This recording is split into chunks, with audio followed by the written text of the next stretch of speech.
welcome everybody to Cosmic Brew. My name is Ida Prahat, and today I have three of my favorite people, two of which, Christopher and Joanna, I have known for years now, several years, and Brian and I have recently in the past year become friendly and I'm working closely with him on the Full Disclosure Now conference.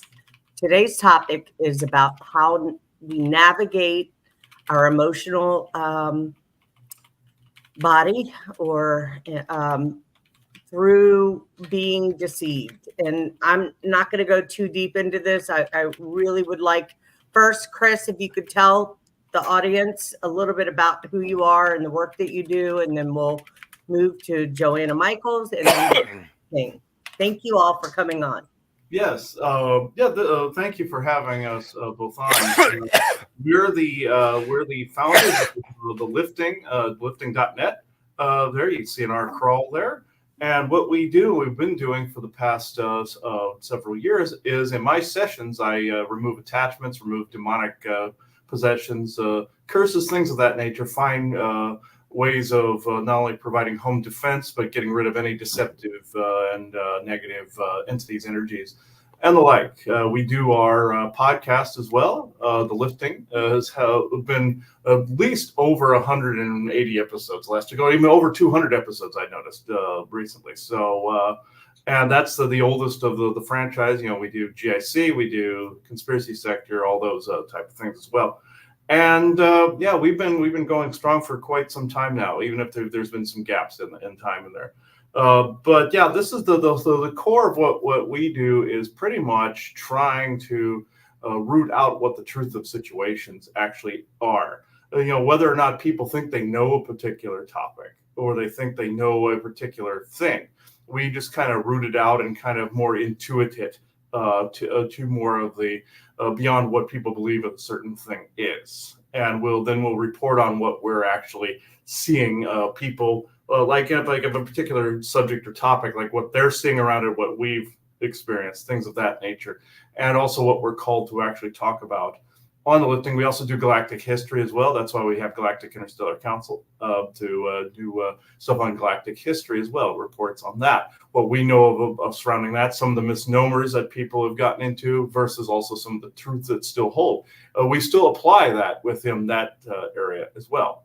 Aubrey and I do Conspiracy Sector. We do just some of the spookier topics in that area, and we try to see what some of the legends still hold in that area. So him and I do that. So Joanna? So again, we've been doing this actively since 2017. So we've been doing this for a while. And again, that unseen part of the world that is a part of us, the energies, the different things that people don't realize is actually a part of it. But I have to tell you, I want to go all the way back to the origination of this discussion that I'm so excited we're doing.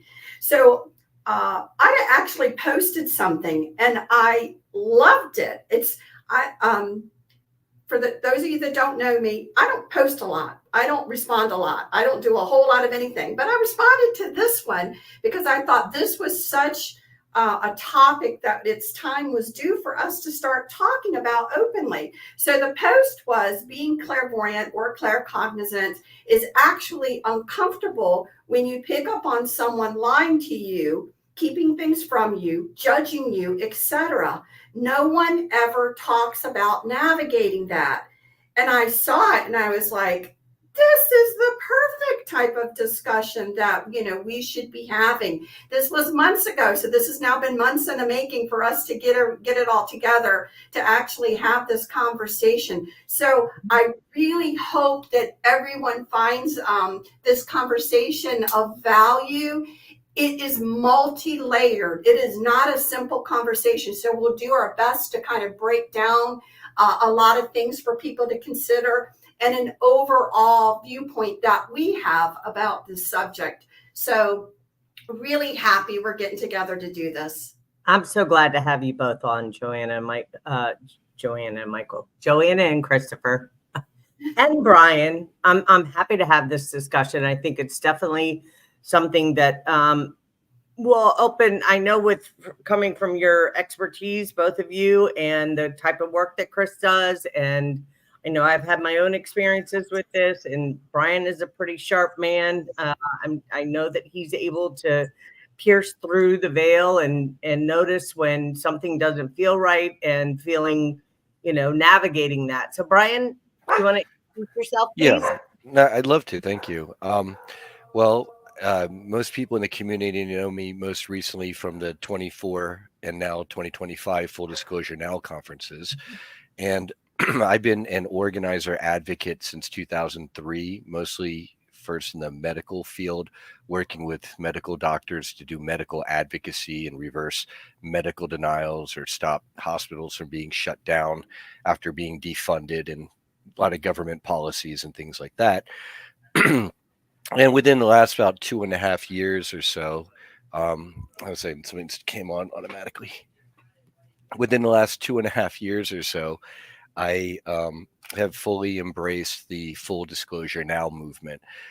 It's the conclusion of myself and many others that we're never going to have our Star Trek future, get past the New World Order, cabal, Illuminati, deep state without the truth. And, today's discussion about knowing and emotional navigating and using our different abilities beyond the typical five senses, I would say I've had to employ a lot of that in my own life. And I, like you mentioned earlier, employ that for the movement for sure. And what I'd say is to demystify it and to take any mystery out of it. Whenever you're basing what you're doing, your actions, on universal divine law and principles, and you're in accordance with those laws and principles, and then generally you're going to be in the right. If you're not harming others and trying to be of assistance while making sure you're not interfering with other people's karma, so you're towing the line, and you're understanding these principles, it goes a long way towards making the downloads a lot more clear in terms of how to apply them in our own lives. That's a fantastic statement. What you just said. That's fantastic. Well said, Brian. Thank you. Yeah. Okay, so Christopher, do you want to start by sharing some of the things that maybe people? Well, yeah, go ahead and start with some of the experiences, either your personal experiences or some of your clients that have come to you. I've been a client of yours for years. I think what you're going to share is probably going to be super helpful for a lot of people. I'm confident it will be. And so I'm excited to hear what you're going to be sharing about this. Yeah. Well, you're seeing beyond, deception, like what you were saying in the title. That is also a loaded topic, because we're still seeing beyond a lot of this garbage that's out right now. We are constantly learning. When we first started in 2017, we first started the lifting show, there were beings that I spoke to then that I wouldn't even touch with a 10-foot pole now. So I trusted too much then. I was slightly more green when it came to I knew how to do channeling for many years. It's just that the beings that I spoke to, some of them I had around me since I was a child. So I trusted. And but then I noticed that there was this constant repetitive, I want to say there was struggle in there, but there was just an over amount or an overage of like a record skip that just kept going on and on and on and on in life, like a constant repeat of events over and over and over again. I'm going, okay, there is something wrong with this. My intuition's telling me there's something wrong with this, but I didn't put two and two together that it was some of the guides that I had around. I'm very, very discerning now. I have a very small circle of beings I converse with now. Case in point, there was something that happened years ago. This is when we were in Lincoln, Nebraska, where we had, I won't mention the guide's name, but he was a dark, I'll just say a dark Pleiadian type presence that we had around. And we call him the blonde-haired idiot now, but it's a big blonde-haired, blue-eyed. But I have to ask Christopher: was he a renegade Pleiadian hybridized with reptilian? Yeah, that's exactly it right there. And I did not. What do you know? What do Yeah. you know? Yeah, and I did not know this until years later. We called these guys princes of the universe now because they have like the whole hairband thing going on, and it's like, yeah. But what we did, what I came to figure out was there was this one dream that stood out in those days, where this guy came in and he came in to help my mother with something that she needed correcting at the time. And it was something she was very uncomfortable with, and I wasn't putting two and two together. When I woke up, I wanted confirmation that it was this being that was speaking. Well, we always would use the sign of a hawk whenever we would see a hawk doing something, it normally wouldn't be doing, or it would be approaching us in some fashion. We always figured it was this guy. What it really was the forest people and nature beings trying to warn us against this guy the entire time. And we were not putting two and two together. We were saying, oh, he's validating. No, they were validating, get him away from you, is what it was. So I wasn't discerning at all. And when you think you are, you're not. And so I had to be very, very, very rigid in my discerning of things. Fast forward to now, where I have a very small group of beings that I speak to, the forest people being one of them, Isaac, Lane, and Vessa, a couple of the others, and just a very small group. If a new being tries to get introduced into the circle now, I heavily vet them. And the way I do this is just a feeling. It's basically a feeling that you get about the being that or the person you're looking at. You do this with other humans. You do this with other life forms, other energies. If it doesn't feel right from the start, that is the original feeling that you go off of. You are not to sway from that. That is your intuition. That is your soul telling you that. That is your soul telling you that this is wrong. There's something wrong here. And if it feels dense or it feels like really compacted or heavy, that is pretty ugly at that point. So I now discern everything based on that initial first feeling that you get. I base on every contact I have, every human contact I have, everything I have off of that. Now the brain wants you to overthink it. The brain wants you to go, well, wait a minute, we have to analyze this a little bit further. We have to maybe go a little bit further into the scenario to see what comes up, come what may kind of thing. Maybe codify this a little bit. But the intuition will go, wait, we have to wait a second here. And also putting the two together is critical thinking. So if you have maybe something negative that maybe is worth analyzing, the intuition's basically saying caution, but then the brain goes, wait, valuable information is here. So to be able to codify it for everybody. So if you combine those two together, you have the ultimate discernment right there. When you get into and the one area Chris didn't mention, which to me is the more frightening of areas, is when you get nothing. When you feel nothing from a person, usually benevolence is not going to hide itself.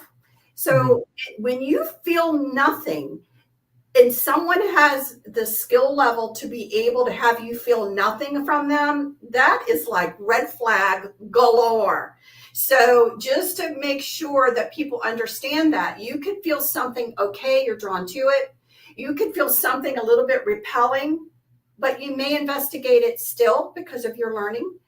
But when you get nothing, that actually is the biggest of the red flags. When you're not getting anything at all. So we've always say at that point, proceed with caution. So let's go back again to the original conversation of claircognizant, of just that knowing, okay? Most of that, in all honesty, I say it every time we lecture, has been beaten out of most people from this day they were born. It's like this knowingness of whether to be with somebody, hang with somebody, walk on that side of the street, go out and play in the sandbox when you're a child. Most of that society has done everything to get you to ignore those types of natural discernments. So people have to dust that off. And again, the question was more related to the fact of people working into these other skills levels of perceiving. Like, for example, many people have the ability to sit in a room, their doors to the back, somebody walks in, and the mood changes. Not a word's been said. You kind of get a feeling, is this going to be good? Or is this like, oh God, I should have had a headache, right? And you kind of know that before a word's even being said. These skill sets are starting to open up to many, many, many people, whether they're actively working on it or not. It's just a part of the generalized growth and expansion. We don't do a linear thing. We talk about things coming in a growth, in a 3D growth, that the expansion of humanity is happening, whether you are participating in it or not. And everybody's growing and learning. So many people are like, well, I don't have any of these skills, but you know what? I know the other day when so-and-so came into the room, well, then you do have it, right? It is a natural part of us that actually now is kind of being dusted off. What people don't know when they're giving consideration as to what is somebody else thinking and I'm feeling it, is it truly the other person? Now, the reason I say that is that we talk a lot about the conflicting energies that come down the pike, the V2K, right? And the different energies now that are streaming down. Discern that and spirit energies, yeah. Right. And so those energies that are coming in from all over the place. So you got an interesting thing of expansion of abilities, being able to feel more, an assumption that I must be feeling what you're thinking. And I'm telling you that may not be true. So as you are in this interesting place that we are now all in, there has to be a lot of considerations. Bottom line is that as you work on your personal discernment, no matter what, you should still honor that, because if you're really feeling sick about something, it may not be anything other than you're not ready for it. And you should trust that. It may be when you come back to it a week later, 2 weeks later, 3 weeks later, 6 months later, that person or whatever, you're ready, right? So it's not necessarily always that what you're coming at you, that you're feeling, is a direct result of what someone else is thinking. Because one of the things that is happening right now is an over exaggeration of people's in general thoughts being done by V2K, being done by demonic entities, being done by that. So I'll use an example. So you're going to meet somebody, right? And you've really not met them before. And you really don't know even the day that they've had. You know nothing about what's going on. You don't know about the personality yet. You don't know about, their in general, setup. Are they in general a trusting person? Are they in general a person who's shy, who has to wait to get certain things? You don't know about them, but you walk up to them and you're like, why did I show up? I feel this stuff coming off this person like nobody's business. Now, does that mean you probably shouldn't show up? Sure, you probably shouldn't. But what were you reading? Were you reading what they were actually putting out, or were you reading the bombardment of what was going on to them to exacerbate some of theirs, some of their fears about will you accept them or not, some of theirs? So it's a mixed bag. So are people actually being able to have these skills? Absolutely. Should they trust their discernment at that moment? Yes. But what I try to say is, without judgment, don't do the judging right now and always wish somebody their highest good. Because if you feel like you've experienced a lot of things with a lot of crap, with a lot of, why does this keep rolling around in my head? I can guarantee you it's happening to every single person, which we say right now, it's happening to every single person on this planet right now. So what you don't want to do is spend too much time then formulating your own judgment of what it means. Don't give it much energy, because you don't want to then help co-create, because what if they can read you? Well, they're judging me. They're doing this, they're doing that, right? And what will happen is the V2K or whatever, because it's all about their side of the story, is how much chaos can we cause? And so they're going to spin everybody's stuff up into little tornadoes, right? And so, I think personally, what will happen as we expand, I'm hoping it'll be done in about 150, 200 years from now. The telepathy side of things will really be starting to catch on. But we're in a lot of muck right now. We're in so much muck, it's not even funny. And you do not actually know 100% what you're reading. But should you honor how it's making you feel to know, should I be involved in this? You absolutely should. But the dynamics of all of the bombarded is what I think people don't really know about. And there can be just in general frequency problems. So we tend to vibrate on our own little frequency. This is where we say the birds of a feather flock together. Usually you get along well with people in certain frequencies. Well, what if they're there or they're wherever they are?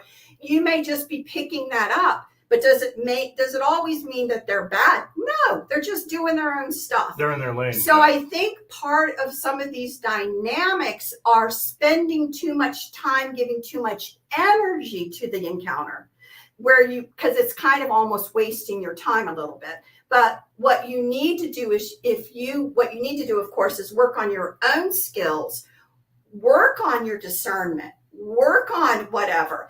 What you have to do is change your mind a little bit, is understand you may be picking up on their experience and where they are at. That's a lot different than saying, they hate me, right? It's a lot different. So in order to grow through this, you don't want to take the bait of getting into a dynamic. What you want to do is move yourself back to an observer level and say that is where they're at. If you're feeling somebody who's really judgmental, well, they're probably judging everybody then, right? May not just be you. They're just judging everything. And you're like, whoo, I'm glad I'm not that person. What a way to live. And you wish them well on their journey. They may actually be in this world to be a judgmental person, to understand the dynamics of what that is. Has nothing to do with you. It has everything to do with being able to figure out what's going around you. Where are people at? What are they doing? Not taking it too personally, right? And then just enhance your skills. Then you'll find you're not wasting a lot of time, and you'll easily then be even more drawn to people that are within that band frequency that you're in, because you're not wasting your time thinking about others that it's just not right at the moment. It may be right later. So it is, I try to do that really quick, but it is very complicated. But yeah, there's also... Well, I mean, may I respond to that for a moment? It can be difficult to navigate, but as you said, I'm definitely not perfect in this, but I definitely know that I can tap in and tune in, and I do my best not to go into a place of judgment. But there are situations where it's like it's so obvious in your face, and sometimes especially if you're dealing with family or people that you have to deal with often, there's this schism between you. And I'm not saying my way is right, but I will blow it out of the water for it not to come back. I want to speak to that a bit, just in terms of the family thing. It is normal.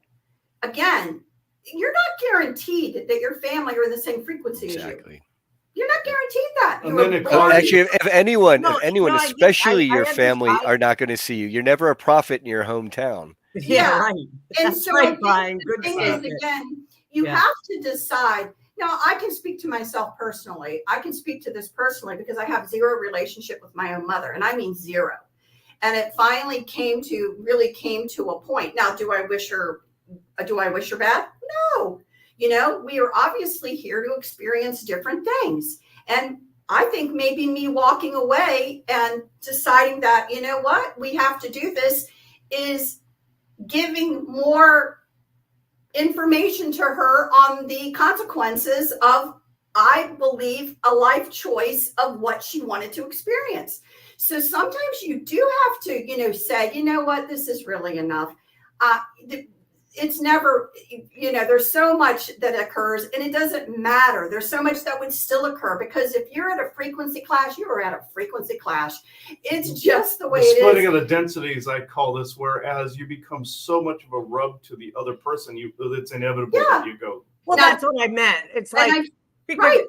I'm You a should person know. that definitely chooses to, I look past people's stuff for some time before I make the final nail. Right. So, And and say- again, you But I've may gotten be- better and not what you said, wasting time, Yeah. giving energy to situations that really just, and I don't like to use the word deserve, but it is a true statement. People don't deserve our energy, if what we're wanting to bring to them or share with them or help them, or simply even, just being supportive, and they're not accepting of it. It's like, I can't, force the bottle in your mouth kind of thing. Like But you have shouldn't. So you have to remember, if they have chosen a certain experience that they want to have, and again, people do this. We've done it all. So you've come in as jerk before. You've come in as a psychopath before. You've come in and done all of these different things in greater understanding. You've been a great mother. You've been a horrible mother. You've been all of these different things. So the people around you also are a part of this kind of scenario to help you understand what are the potential consequences of the event that I've chosen for this lifetime. So again, it could be, again, you were, a person was really psychologically abused for most of their lives.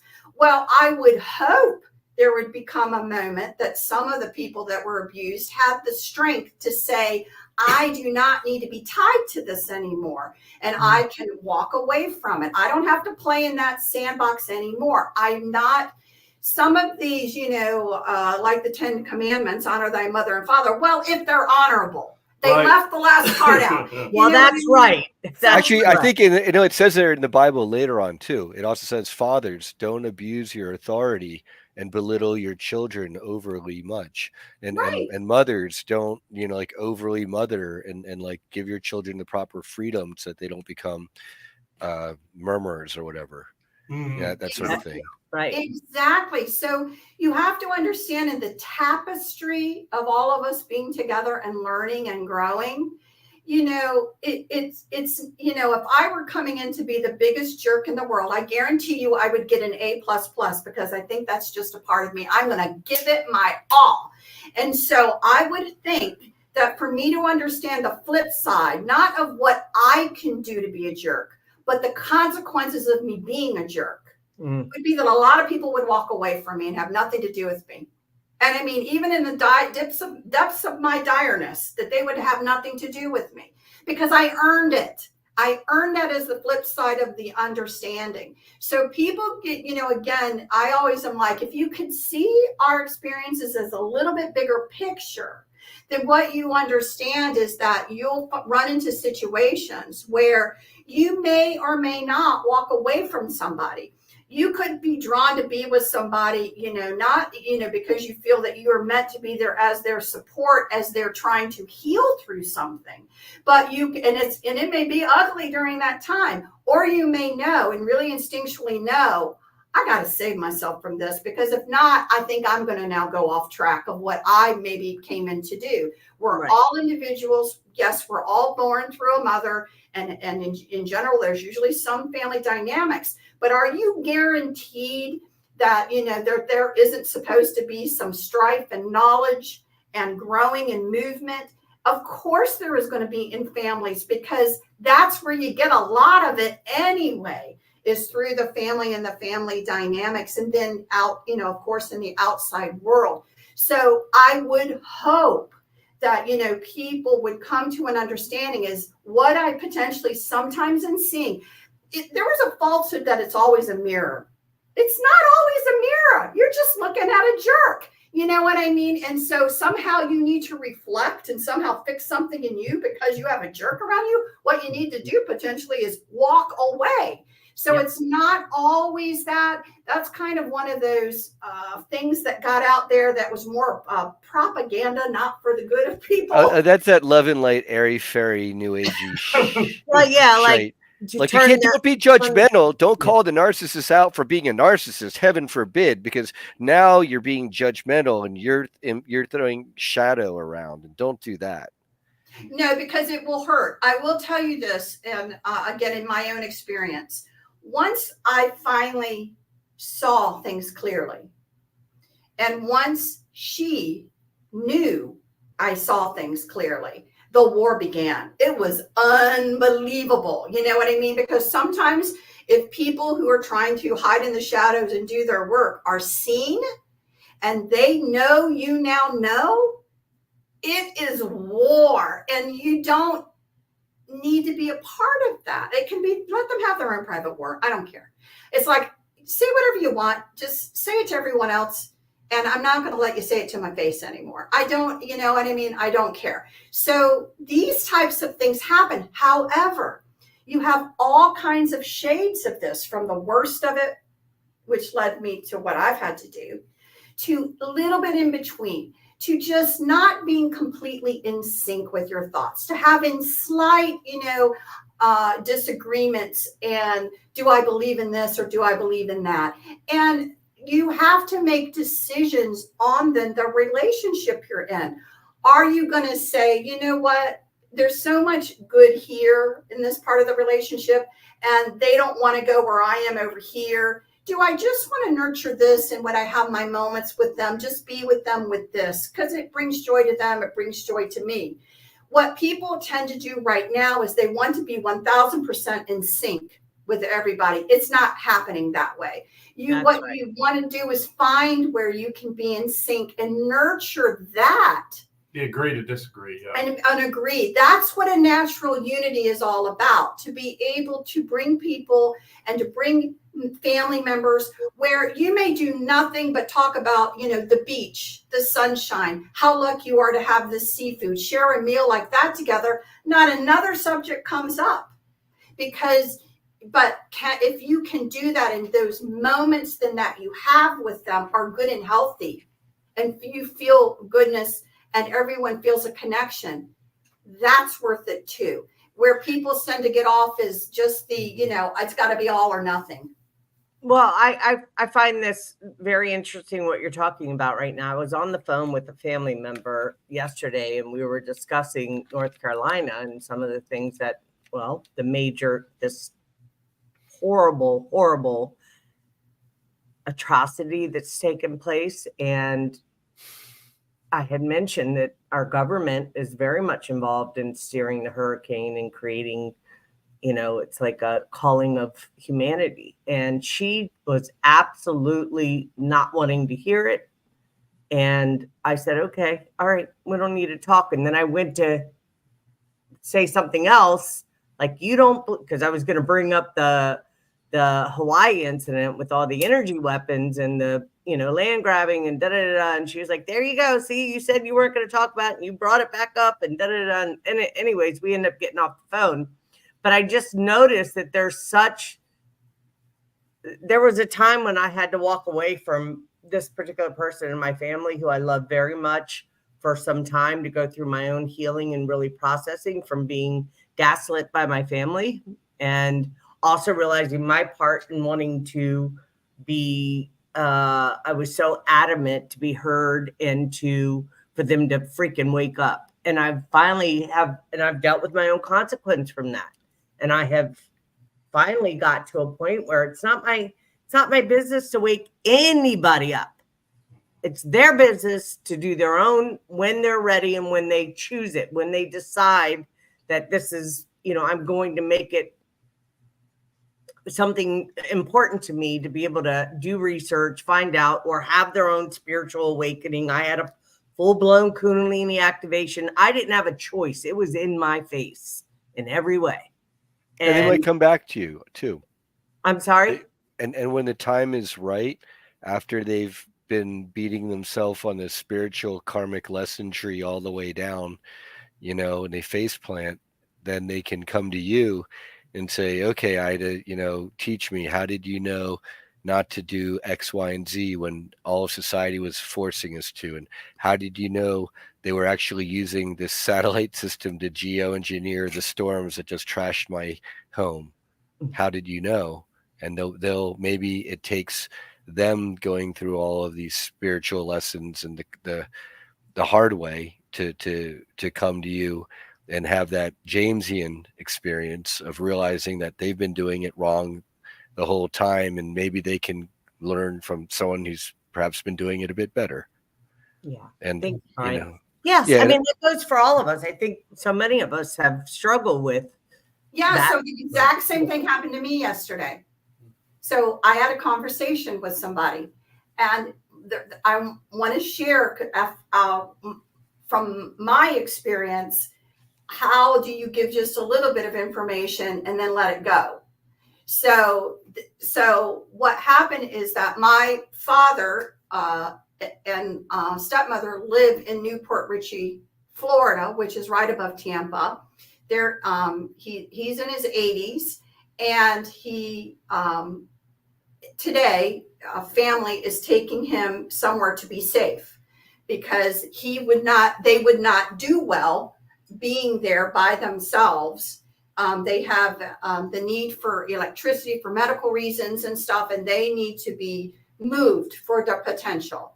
So the one thing that I have obviously in common with family members is, the caring for other family members, right?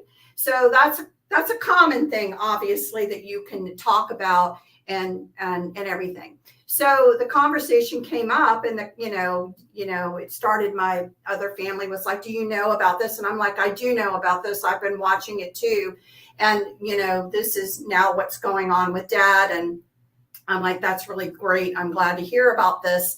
And the conversation came about, isn't this weird path and what's going on to Florida?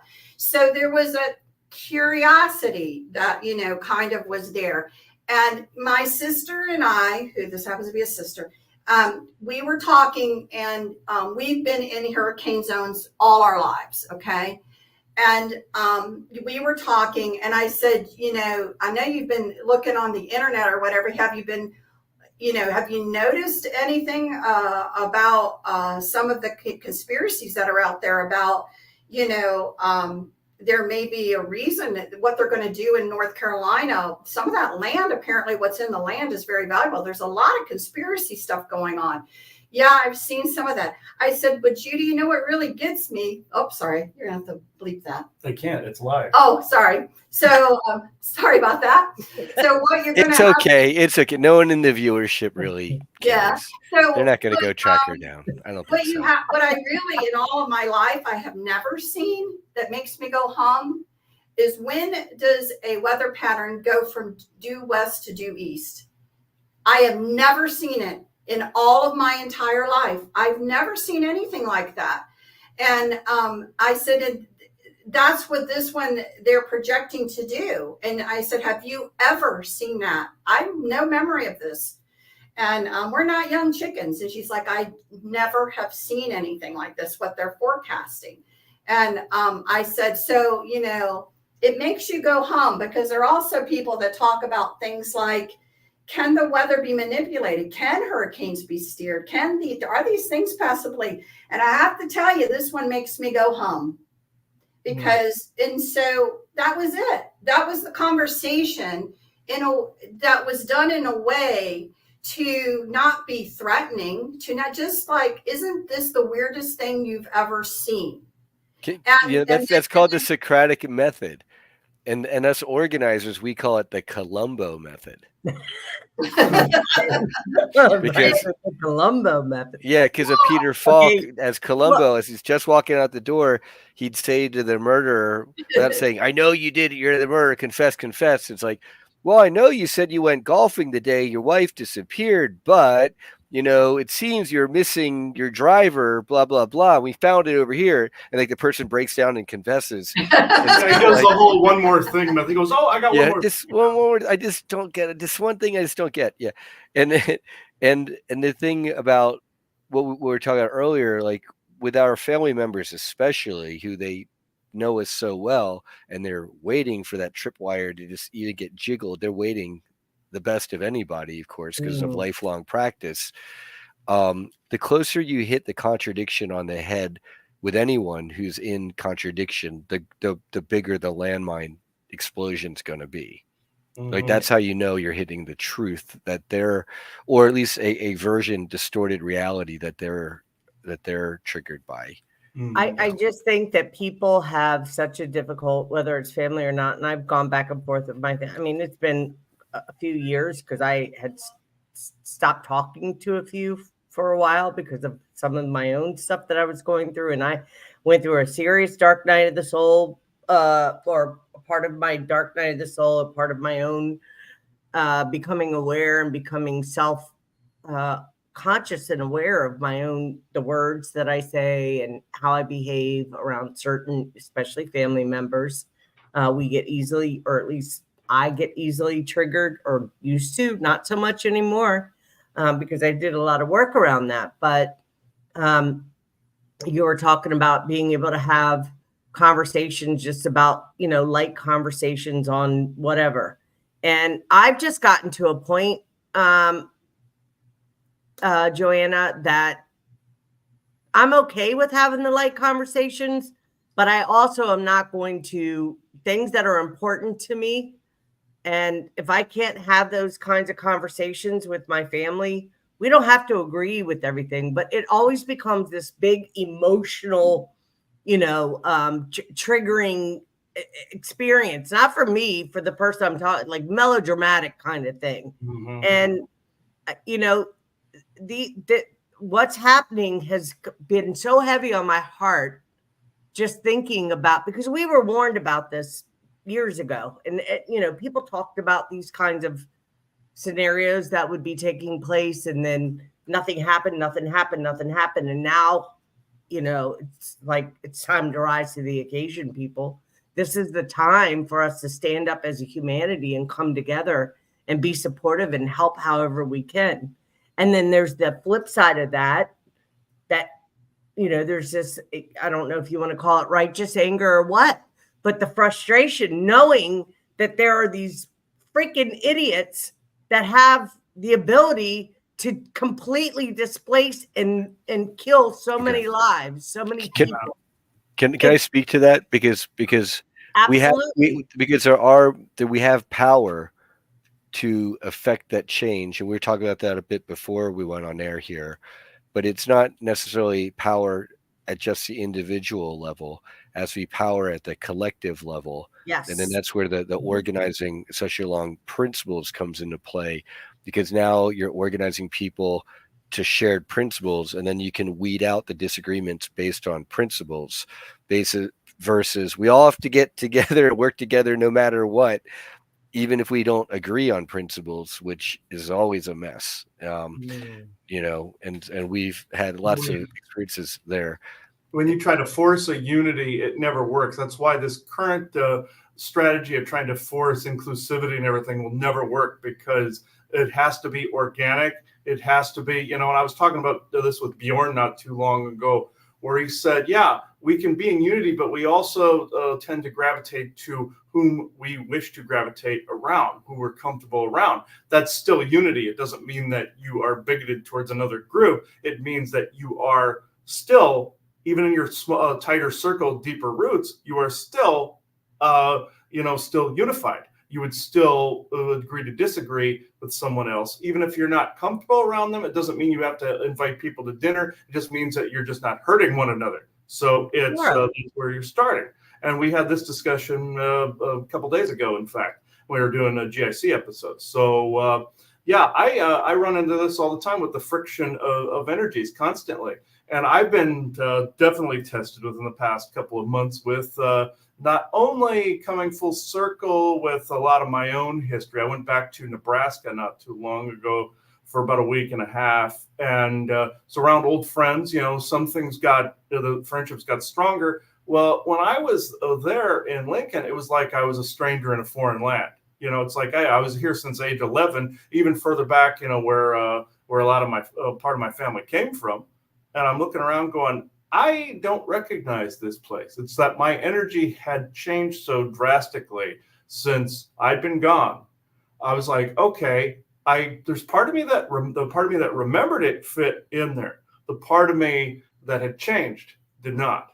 So it was more like there was not an energy friction. It was more of a even an indifference. It was more like, okay, I'm reflecting on a bit of past where maybe I had a different perception or a different perspective on something. Now I don't belong in that spot anymore.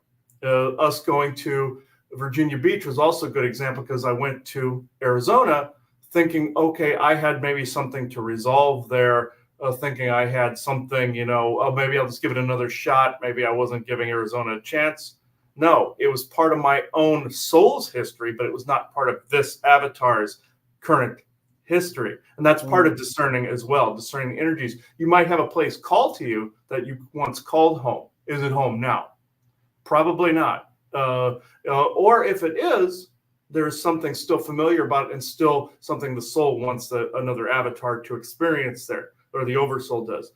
In the cases of both Nebraska and Arizona, I felt that same thing.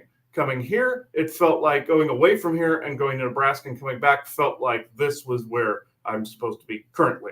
And that's a part of, discerning a deception, because a major part of that deception was some of those earlier guides got us to go out to Arizona saying we would find business, we would find this, and that.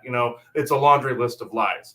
And from this, you gotta, when a being promises you something, look very carefully at whatever they're promising. It's a Faustian pact at that point, because we went out there and we found nothing but hardship for several years, and we finally said we've had enough, and came out here. And this was originally where we were supposed to be to begin with. All I had was some past life karma junk to deal with, and that would have taken a grand total of probably a week to iron out some stuff. Now, we don't agree on this. I just want you to know that we mostly agree with everything. I actually do believe things take a little bit longer. He likes things to go through really quickly. I bulldoze things. So. I do believe that there was purpose for us to be out there. There was healings and certain things that needed to be done. So I don't share the same. It was all a mistake. I just more of say not a permanency. We can agree on that one. Yeah. Correct. Yeah. And so, so we do, just to make sure people know, we do have difference in. Well, I love that you Joanna, you definitely speak to what, yeah. And I love that. I love the dynamic of y'all's relationship and the love and Yeah. It would be boring if we agreed on everything. No, so, we don't.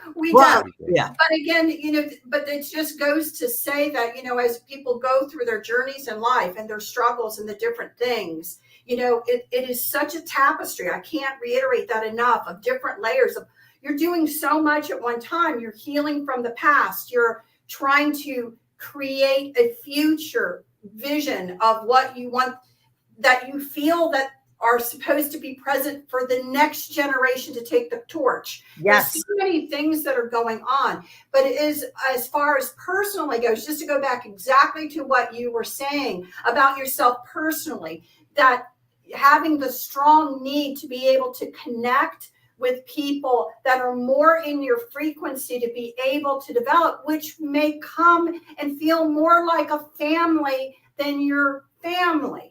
And that is okay, because in general, believe me, there was probably a lot of effort to make sure that people that feel that way weren't put into family situations where they felt all of this ton of love and support. Because would you then go out there if you had it, or would you just stay in your little tribe? And so part of this journey is to cause some conflict to force the growth. And so people, again, the searching to try to find like-mindedness and a good unity is what the 2025 conference is actually all about. We'll be talking about that. Just right. This is all the creation of having these conversations, whether we can be together in the exact same spot or it's done like this, so that you have, people that you feel you can communicate to, that you feel are trusting, that are non-judgmental, who maybe get it. But then you decide with the other people that are around you, do you want anything or nothing at all? There isn't a right or wrong answer. It's just going with what your own sense of self is trying to guide you to do. But let me reassure people that if you are in that conflict, that isn't an accident. That isn't a soul accident. That because people would tend, if they didn't have some of that discomfort, they would tend to just stay in their sheltered little space. And growing a unity, which is where we're trying to go with all this, means you got to get out and you've got to go find, and you've got to have a reason to try to want to connect, and you've got to have all of this. So there's purpose, behind it as well. The biggest deal here that we try to help people understand is a bigger picture of it all. Because again, if you can move from, the unity will really start to form when you can move from, it's all about my needs, to being able to also see somebody else and see their journey and see what their soul has chosen as a journey. And then you can either get together with some of the things that you collectively can unify over, or you may find we're not ready to be in the same sandbox together. And there's not a right or wrong. Do you see what I mean? There's not, but that's the discovery. So when you won't be as hurt, people won't be as hurt as much by other people. Right. And they won't be. They can actually see the other, what you're seeing from them is what they're going through. It's also, I've noticed time and again, if somebody has the perspective of, it's about them. I've noticed it also in both telepathy type situations and regular energetic situations and even regular conversational situations.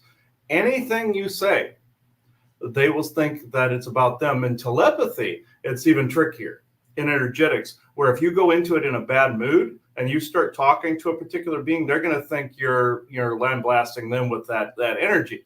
And it's not true. Like if you say hello to them, they're gonna be like, they're gonna think you're screaming at them in their head. And it's just like I've run into this time again. I'm going, what is going on here? And sometimes they'll even retaliate for something you haven't done. And I had to learn those dynamics and that those types of with the clairvoyant abilities and everything, and the psionic abilities. Going, okay, what is the key to make it so that you don't feel this way? And I was asking the wrong question.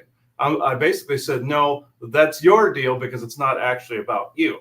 I actually said that to these particular beings at one point. I said, it's not about you. You have to deal with this yourself, just like I have to deal with mine. And then they got it at that point. They're like, okay, we actually understand this. And then what they asked of me was if I entered into a telepathic conversation that I wouldn't be pissed about anything. So I'm like, okay, I can actually reground, take the time to do that. So an agree to disagree or a compromise came about that way. Christopher, can we speak about that while you're on it? That subject. I'm going to step away just for a minute, guys. I'll be right back. Yeah. Give me a minute. While we're on the subject of telepathic communications, I had notes on this earlier. Mm-hmm. I've been told that when you're having telepathic communications with especially like ET beings, for example, it's really, really important to be at least in a neutral space if you're not going to be in a good, happy, benevolent, like projecting space. Because if you're in a personally negative space, it's very, very possible for that other being that you're telepathically communicating with to think that negative feeling is about them. Yes. And it happens quite a bit. Even Charles J. Hall, being introduced to the tall whites, ran into this as well. There was a case where he was just looking out into the desert by his weather shack, and he was seeing a bit of garbage on the ground, and he figured, okay, I'm just going to pick this up and rip it up and throw it away, And then he didn't know there was a tall white nearby that was listening to his thoughts and not understanding that humans, as much as they've been on Earth for a long time, not understanding that humans will think about something before they do it. And they run it through their head multiple times. And I've had to explain this to other beings too. That tall white went to his superiors. That superior went to Charles's superior. That superior went, why did you threaten this being? And he goes, I have no idea what the hell you're talking about. And it's like, oh, you meant the garbage I was tearing up. He goes, oh, okay. They're being kind of stupid. Okay, we'll clarify this. Now, it's a miscommunication. That's how it is with telepathy. I've run into that time and again. You have to find the calm space constantly when you're conducting telepathy, and it doesn't mean that they don't honor why you're in a negative place. Not they some of them will walk in your shoes like the forest people and go, okay, we understand why you're this way. We are asking that you not be this way when you're in communication. Yeah, because who wants it? Because even when you're meeting another human being, you want to be talking to a human being who's like cool and happy, not like they're so angry and they're lashing it out, projecting it. And then it hits you like a brick. The exact same thing is happening to us as we're learning this. So you have to think as, other people in a sense, being an alien now, tapping into you with no perspective. And Right. so because that actually is going on. Now, again, there are people out there that just aren't going to like you, and you're going to pick up on that, and hopefully you'll just wish each other well and not waste too much time on it. Or are you picking up also? I've noticed that there was somebody we were going to communicate with on Zoom once, and I got these angry feelings of this person. Again, I thought it was about me because I was now in the place of the alien. And that person went, no, what you were picking up on was I was in a moment I wasn't myself, kind of thing. It wasn't about you. I got it from the other end of the spectrum. See, now I had to understand to detach and be impartial with that. So I had to find the neutral space. I've run into that myself on both ends of the spectrum. I know Spirit and Oversoul set it up that way to where I would see both ends of the spectrum. Because now you have the experience behind you. Yeah, and that's the other part. And that's the other part of it is like we're all speaking like I'm 49, whatever, but from experience and decades of having made mistakes and stepping my foot in it and finding out the hard way. But it's not that it's a bad thing, and now with hindsight, if I could go back and do it differently, sure, perhaps I would. But that's with the knowledge and experience that I got from that experience the first time. And so, and also back to our families, it's like, yeah, the place I am now at 49 in 2024 is very different than 20 years ago in the wake of September 11, 2001, having arguments with my brothers about buildings not flying at free fall. I'm a different person now. I don't need to charge at them with that argument or fine, they're not going to buy it or whatever they're going to think of me, however they're going to think of me. It's okay. But that's with the experience and growing a thicker skin over time.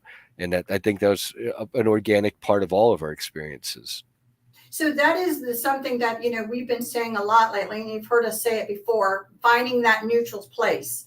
That, when we talk about being triggered by some of these energies coming from you or whatever, again, being able, how quickly can you move yourself to that calm space? If you're running a conference and you got 50,000 people coming up to you all at once and, you're frustrated about something, I know what's heavy on your mind is you're trying desperately not to take that frustration out on the next person who comes to you. So you have to, again, be able to find that place for that moment. The one thing that I do want to say is that we are human beings with a full range of spectrum. So one of the things that out there that the aliens and the different people, as they learn about us, is they're going to have to understand that. So we will learn to temper ourselves to have conversations, but they're going to, if one of them comes up and just, decides to punch you because he wants to see how resilient you'll be towards it, not giving any emotion to it whatsoever, I hope you're mad and I hope he feels it, right? And I hope he feels everything that you want to do to him right at that moment. Because they have to actually learn what it's like to have another type of race that has a range of emotions.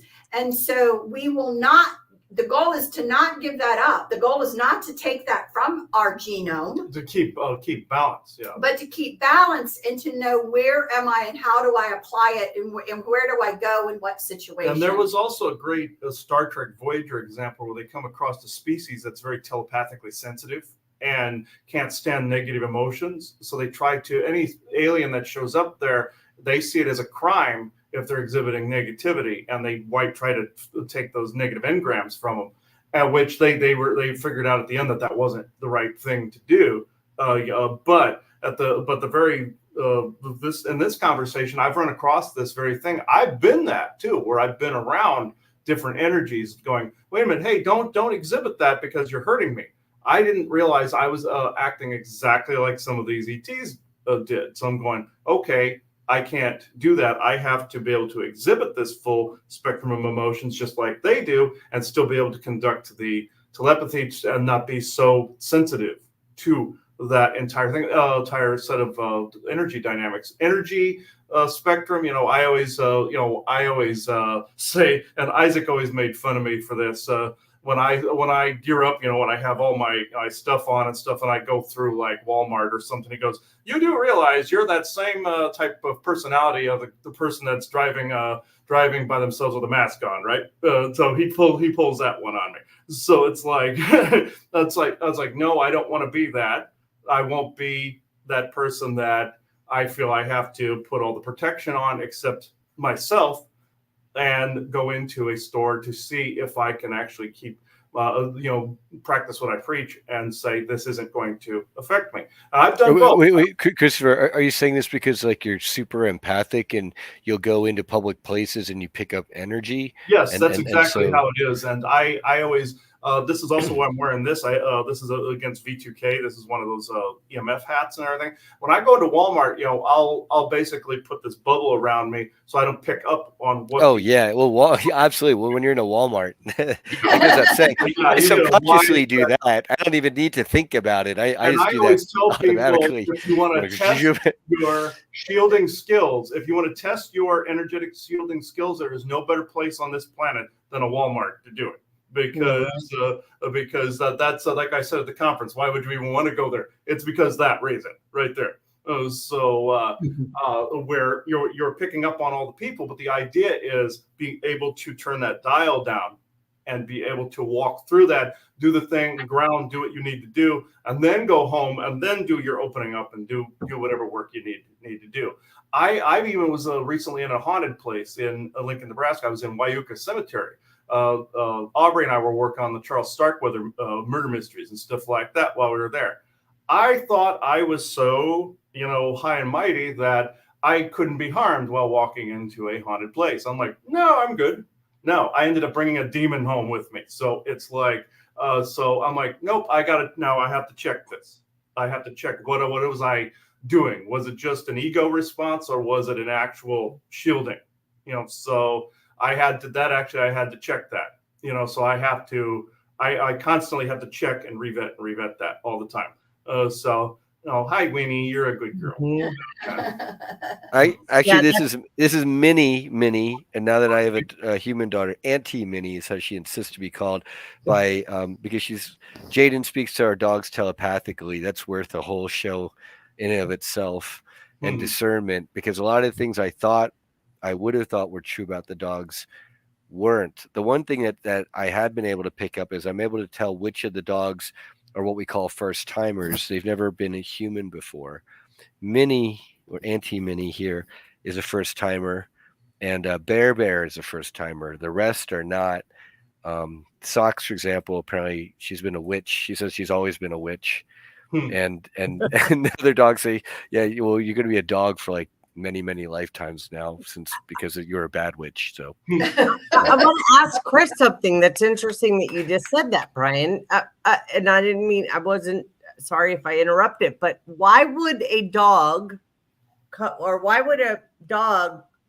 incarnate as a person and then go back to being a dog? Well, it's interesting because the Buddhists believe, because it's a karmic thing where if you've mistreated an animal, you have to become an animal. I don't totally agree with that assessment, or little people.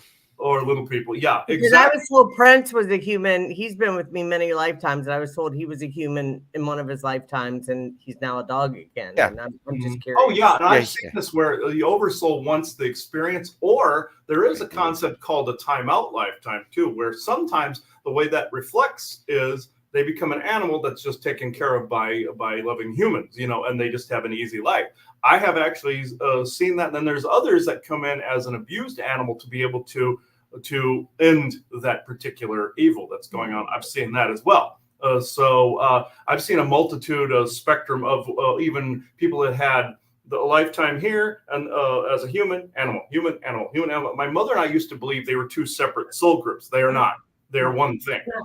So it's all one. The oversoul chooses what expressions to reflect itself as within the multiverse. So here we're a human. You could be a dog in a different one. You could be a dog man in another one. So it's spread across the multiverse. That's a show in and of itself, is the whole multiverse of madness concept, which Isaac wants to probably blow his brains out. I even mentioned that. So it's like, because I went through a whole set of GIC episodes about the multiverse, and he's like, so I had to stop after a while. So hello, Prince. You're a good boy. But I mean, one of the things about animals, again, is the fact that, what is their goal? What are they experiencing when you have your domesticated dogs and cats? And a lot of them basically come in to just give that unconditional, doesn't matter if you're a good or bad person. And take some of our garbage away too. And they may actually be there to just assist with whatever. It could be healing that. It's not necessarily punishment. Not necessarily. No, punishment. I think, right. Let's say, for example, could be though. I'm going in for this tricky life. I'm going to go do this and this and this. This is what I'm planning to do. Boy, I could use some support. And a good friend of yours says, I'll be your dog. I'll be there through thick and thin. I'll be there for you. But Winnie's been my human daughter.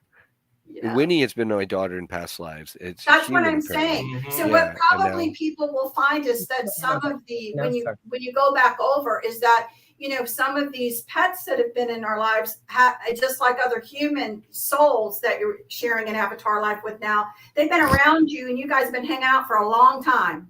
And they also, I think this would be interesting also to bring up how instinctually animals know when they're around certain energies and people and the emotional states.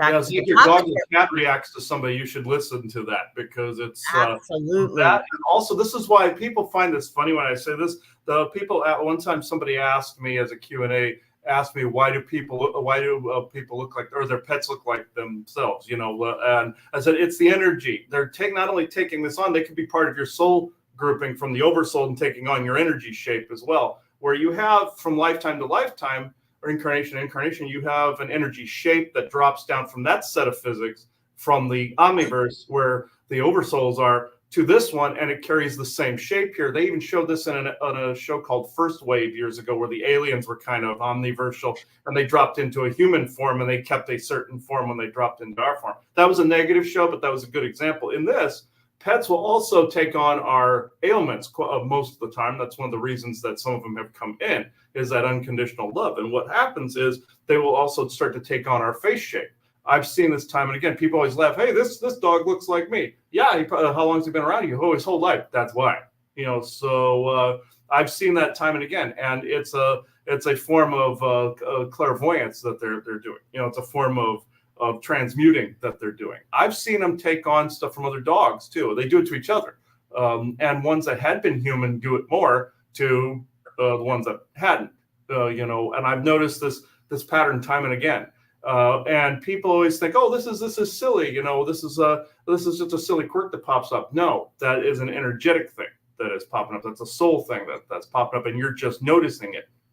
It's just like one of the simplest things in the world. Somebody yawning, for instance. This is also, people go, oh, this is a silly thing when one person does it, another person does it. It's an energy frequency that's bouncing all over the spectrum, and even through walls, even through recordings, it's coming through. That's why that's happening. It's a simple thing. People don't notice these simple things that happen all the time are energy concerns. Like also, say if you're in a room and you're facing one direction, you're facing towards whatever it is you're doing, and you just know someone's in the room with you, and you haven't looked at the person behind you yet, you're sensing their energy. You're doing things automatically because it's on an autonomic function, like breathing, or like just like walking, talking. It's that. People don't realize that these abilities are using them every single day. People always ask, when will this turn on for me? I said, you've already had it, because have you done this, and this? Well, yes, you're already using it. Have you have you visualized this in your head, or have you heard this one strange thought, or have you had this happen? Yes, you're already doing it. You just didn't realize you were doing it because it wasn't in your your surface cognizance. It was more of a subconscious in the moment thing, and that's where it resides in that moment of non-time. People are already doing these things, and animals already instinctively do these things. And people laugh when I say this next part as well, between the difference between dogs and cats. You have a dog that will warn you about something that's in the room, like maybe something paranormal that's going on. Then you have a cat that will actually be staring at the thing that's going on, even telepathically transmitting to that thing going, and you would be here, why? So it's like that's the difference I've noticed between the two animals there, or the two animal personality types. It's always been that way. Cats and dogs are different. They will do the same job, but they'll go about it a little differently, I've noticed. And all animals will tend to take on our ailments, I've noticed as well. They tend to take our ailments and take it to spirit when they pass, too. Yeah.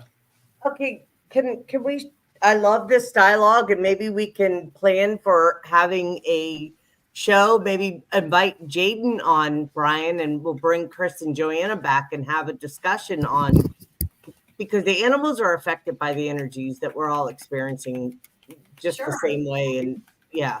But I want to shift this a little bit to. I wanted to go back to one thing that we hadn't discussed yet, if that's all right. Absolutely, Joanna. So one interesting thing, again, that we brought up, of course, is that are people sensing things going around them? Absolutely. No doubt. The question, like we says, are you getting the truth? Could be. Are you getting something exaggerated? Could be. This is kind of the problem, again, that I brought up before, was an attempt to cause chaos. So I want to talk about that really quick, because there is, again, a mythos out there that you have, you feel that you have are developing and getting better handle on skills to be able to kind of read other people a little bit more deeply than before. The problem is that sometimes people, when they feel they're in that mode, they feel the other people don't have that same skill. So and what I try to say is that everybody is growing that skill. Whether you recognize it and intentionally decide to work at it more to become better at it, or where it's just going to naturally, slowly develop anyway. This is happening to all people. Where the chaos comes in. So this is where, again, we were talking about the importance of being in a neutral place.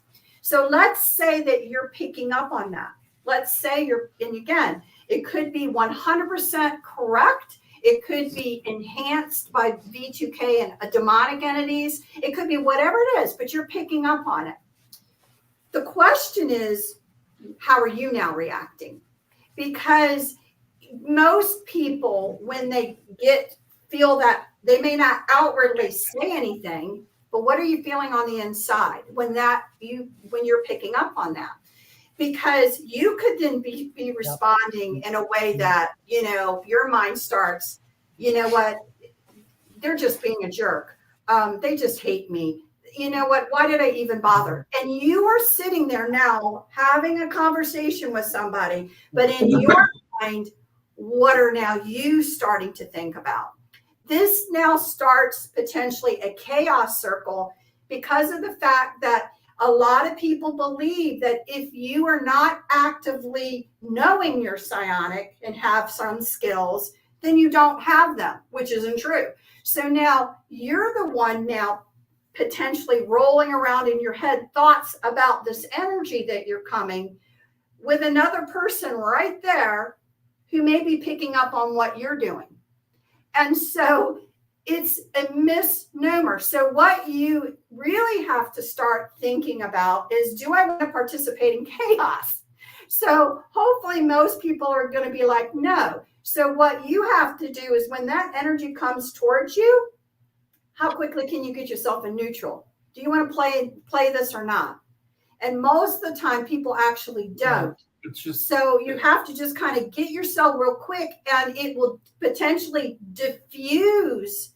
And or if it's being done intentionally, they may not want to have much to do with you because you're not taking the cheese. And also, if you're not falling for this, and also the word the forest people like to use is anala, meaning calm in their language. I found out that's ancient Lemurian that they some of them speak, the ones we talked to.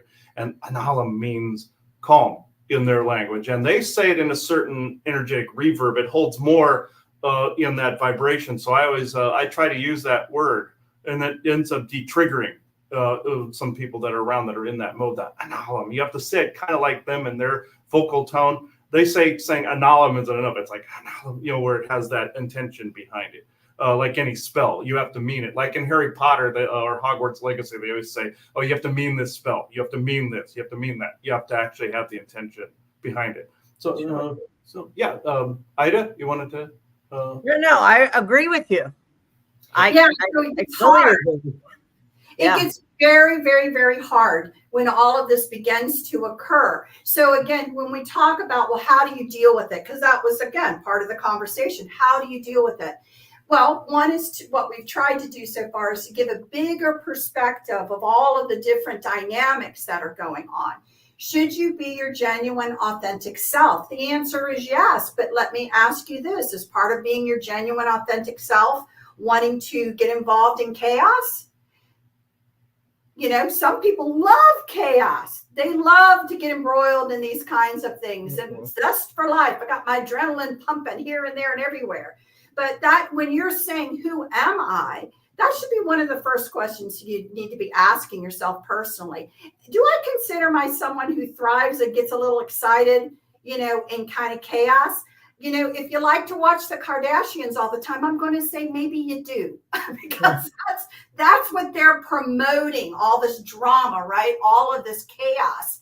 And if you're into things like that, you're getting your little adrenaline hits all the time. And maybe you unconsciously are looking for that kind of chaos, not just on the television screen, but in your personal life as well. So when we're doing self-reflection, that should be one of the questions that you ask about, who am I?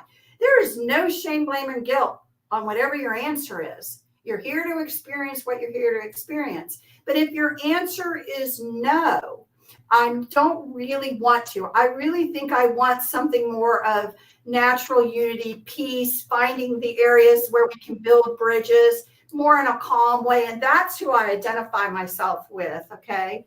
Then how do you achieve that when you're running into this? You don't give it energy. You find the neutral place, because then that reflects who you are in the chaos. I don't like chaos. I like calm. You know what I mean? I don't want to get caught up in these games. It's not who I am. It's not who I say I am. So I have to actually not then participate in it. So you have to realize, again, a lot of this goes right back to the beginning of self-reflection of who am I? And then let that guide you on what you do. But if you say you don't want chaos, is that that's not representative of who you are in this lifetime, then one of the first things you have to do is you have to learn how to put yourself right in that neutral place. And believe it or not, if you say you are that way, your oversoul is going to continually test you. Are you really? Are you really? Well, you didn't do it that time. Are you really? Are you really? And you'll find that you're going to get into these little tests, trials, whatever, but it's you challenging you. You're going to put yourself in situations to either agree with how you've defined who you are or not. You know what I mean? And so constantly that is where the self-reflection is, and how the feedback comes to you as you're working on yourself to say, am I who I say I am? And then how do I present that, to the world, to say this is what I believe in, this who I am. And then everyone feels a little safety net, because if you're talking the talk and walking the talk, then you definitely have that genuineness, that authenticity and genuineness that everyone purports that they want. But right now, people are all out of sync, even with themselves. And people are misunderstanding that they think other people can't read them. These other people may not know, exactly everything that's going on, but they can read energies, whether they realize it or not, because you were born in this way to be able to do it. Again, when it was beaten out of us when we were kids, we were taught wrong associations about those energies, so that we always were manifesting for somebody else's pleasure. But as we learn all this, and we're a work in progress, we're at the very basic skimming the top level of learning telepathy and learning these skills. It's just coming into our awareness now that this stuff actually may be real. And a lot of people are still at the, it may be real versus it is real. Do you see what I mean? And so this is kind of where we are, but it always is going to reflect back to you.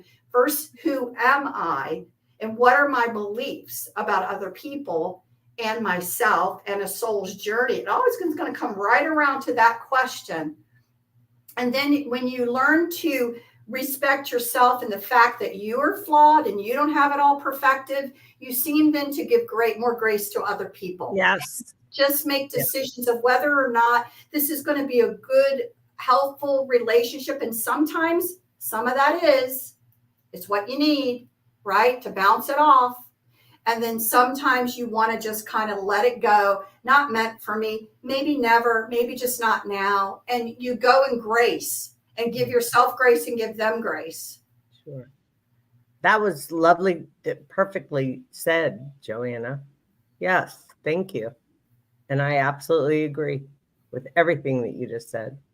And I think it's an important, most importantly, that we don't have to take a long time to figure out when it's best just to walk away and to extend grace and to know that if we are triggered and we have an episode, which I've, had, I see myself moving forward 10 steps and sometimes 4 back, and something happens and I think I've gotten to a certain place, and then I realize that, as you said, we self-test ourselves. We may not consciously be aware of it, but we set up scenarios where we can see, okay, have you really learned how to master this and not get emotionally entangled in situations that become a big drama, I know for me, I don't want drama in my life.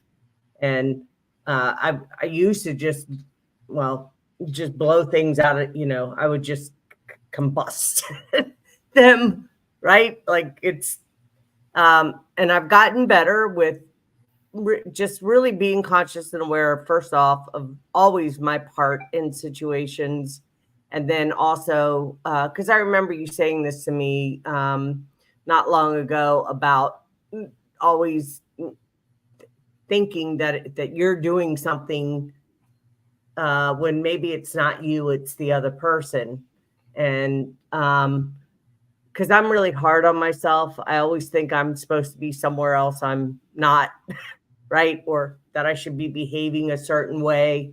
And I think for the most part, as I tell other people, if you want to become the person you envision yourself being, start acting like it, right? One step at a time. And so I hold myself accountable in that way. And also being able to give myself grace when I have those moments where I realize that there's some more work that needs to be done, and I don't need to, beat myself up and just go deeper and sit still and get silent with myself. But I'd like to, if it's okay with you guys, because we've been running for a while, about an hour and a half now. If you guys are willing, I'd like to give Brian an opportunity to talk about the Full Disclosure Now conference, and which you two will be joining us again in 2025, and we're excited to have you. Brian, do you want to speak to the Full Disclosure Now conference and share? We have about 7 people. Thank you, everyone that's joined us. We appreciate you. I appreciate you. Please like, subscribe, share. Definitely. Brian? Yeah, I'd love to. Well, we're making it a point to go back to the Serrata Beach Resort at St. Pete Beach in Florida, which has been storm struck by geoengineered weather manipulation, quote unquote, Hurricane Helene, and looks like they're going to get hit a second time. So we're putting out a collective call to tone down the energy of that storm on the people, and that any weaponry of mass destruction being used against us should short circuit and fry out, because it's not meant to be here. And so, with that in mind, we definitely, are more resolved to go back to Florida than we already were. We wanted to go back because it's such a lovely area. Mhm. And, you're going to be co-producing it with me again this coming year with Jaden and Peter and Jennifer Nunez and our other friends. Mhm. And we're looking at having uh, probably some panels this year, so we can accommodate more speakers as well. So we can have a lot of returning faces and new faces. And then Christopher and Joanna, you're getting your own slot on the Galactic main stage, and I'm going to give myself a slot on the solar stage about organizing in the movement, and we'll throw in some paranormal experiences as well.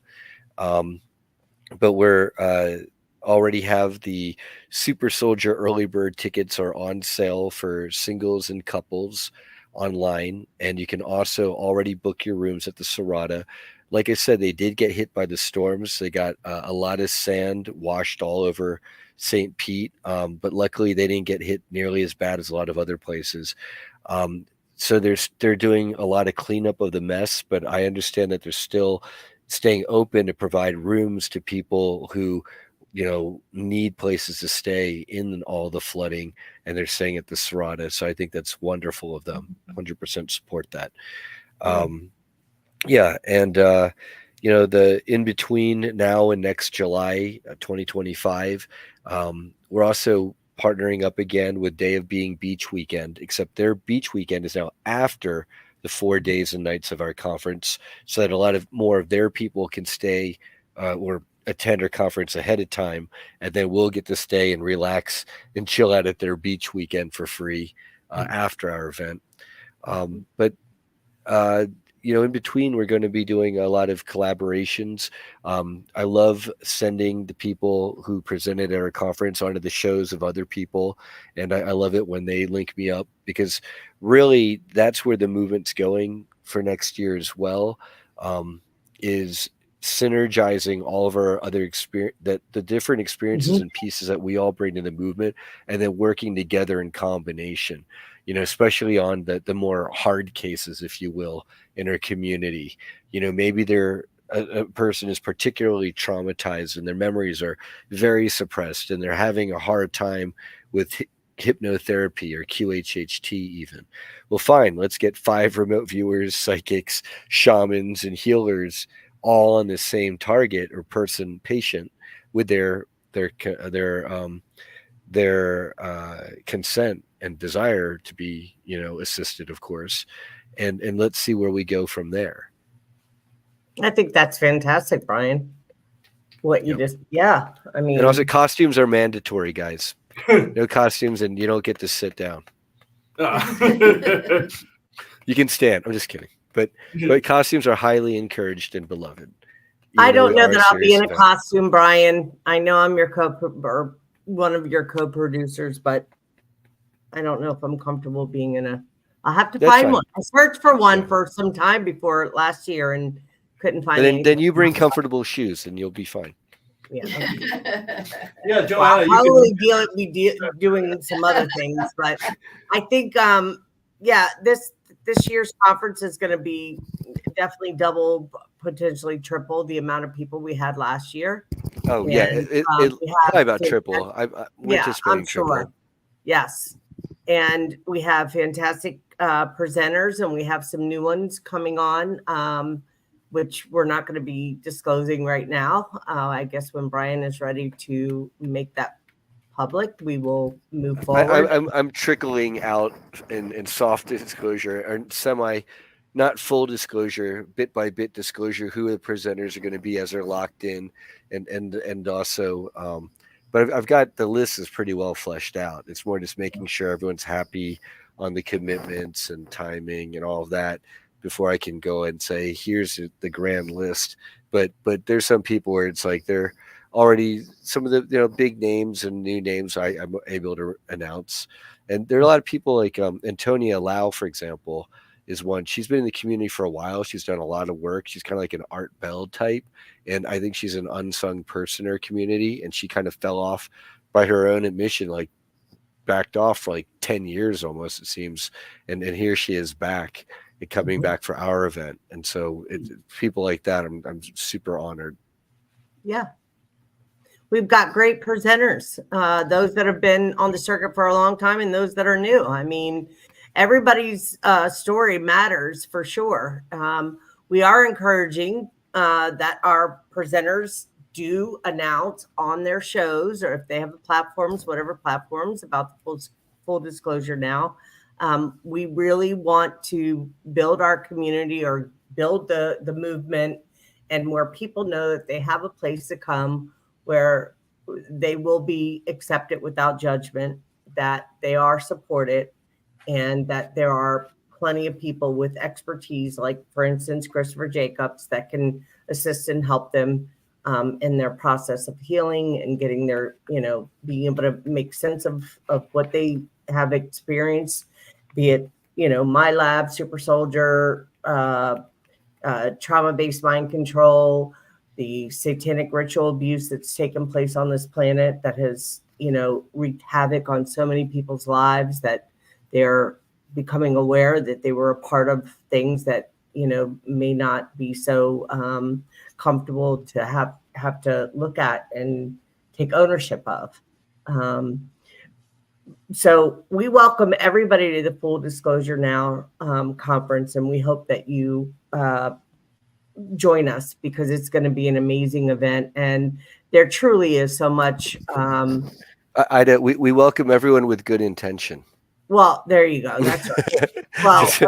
Sorry to put that out there. Yeah. Well, I mean, the thing is, I think that, and if you come with bad intention, hopefully it'll change to good intention. Well, there you go. And there's no reason to come with negative intention. I mean, if people are really serious about creating positive change on this planet, and they've had any time with you, spending any time, or listened to some of the, different shows that you've been on here and other shows, that your heart is in the right place, Brian. And I'm here fully to support that. And that. And I tell you that all the time. And I will do my best and bring my best self forward to help to facilitate and navigate and help people. I want all of the presenters to feel important and welcomed. And we thank you for your time, Christopher and Joanna. Thank you for coming on to the show. I am so thankful that you guys are a part of this with us now, and it will continue years to come.